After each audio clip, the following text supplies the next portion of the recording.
আপনি দুইটা সিনেমা করতেছেন। প্রথম সিনেমাটা হচ্ছে ডিবি হারুনকে নিয়ে এবং সেকেন্ড সিনেমাটা হচ্ছে এই আরাফাতকে নিয়ে। জি। সিনেমা দুটার নামটা কি জানো? আরাফাতের 4 বউ আর একটা মাস্তান হারুন। কয় কি? আরাফাতের 4 বউ আর একটা মাস্তান হারুন। কথা ডিম মারা টার্গেট আছে, কারণ সে আমাকে অনেক মারধর করছে, আমার তারপর রাগ আছে, এই জন্য তাকে কথা ডিম মারবো। আপনি নিজেই মারবেন নাকি? আমি নিজেই মারবো কথা ডিম, মানুষদের মারবো কেন? আলম ভাই, আপনি তো আজকে তো খুব খুশি দেখতেছি। তো আজকে এটার মূল কারণটা কি? আজকে এর মূল কারণ হলো যে আরাফাত আজকে গ্রেফতার হয়েছে। আচ্ছা।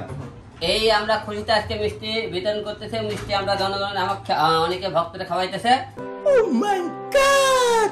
এর জন্য কিন্তু আমি আপনার জন্য মিষ্টি নিয়ে আসছি। ধন্যবাদ। ফার্ম দিস না ধন্যবাদ। একটু খাইতে পেটের জায়গা না, তাও খাইতেছে, কিন্তু মনে আপনি খুশির জন্য। আপনি কিছুদিন আগে বলতেছিলেন যে আদালত ট্রাইব্যুনালে তাকে মারবেন, ডিম মারবেন, এটা কি সত্য? কালকে আদালতে অবশ্যই আমরা কথা ডিম মারা টার্গেট আছে, কারণ সে আমাকে অনেক মারধর করছে, আমার তারপর রাগ আছে, এই জন্য তাকে কথা ডিম মারবো। পচা ডিম মারবেন? হ্যাঁ। আপনি নিজেই মারবেন নাকি? আমি নিজেই মারবো কথা ডিম, মানুষদের মারবো কেন? সে আমাকে মারধর করছে, তার সাথে সত্যতা আমার, মানুষদের মারবো কেন? আমি নিজে মারবো।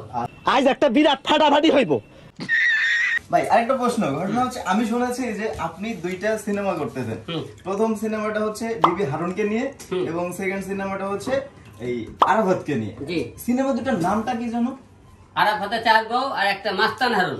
আরাফাতের 4 বউ আর একটা মাস্তান হারুন, দুইটা মুভি। আচ্ছা, এই মুভিটা আমরা কবে নাগাদ দেখতে পারি? আগামী মাসে থেকে আমাকে সিনেমা রিলিজ। সরি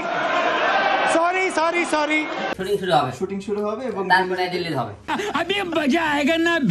আকর্ষণীয় কিন্তু নামটা যে ওয়ালাইকুম সালাম। আরাফাতের 4 বউ, বিষয়টা কিন্তু অনেক মজা লাগছে আমার কাছে। যাই হোক, তো মিষ্টি আলম ভাই খাইলো, অনেক মিষ্টি খেয়েছে, তো খাইতে পারবে না, আর আমি একটু খাচ্ছি।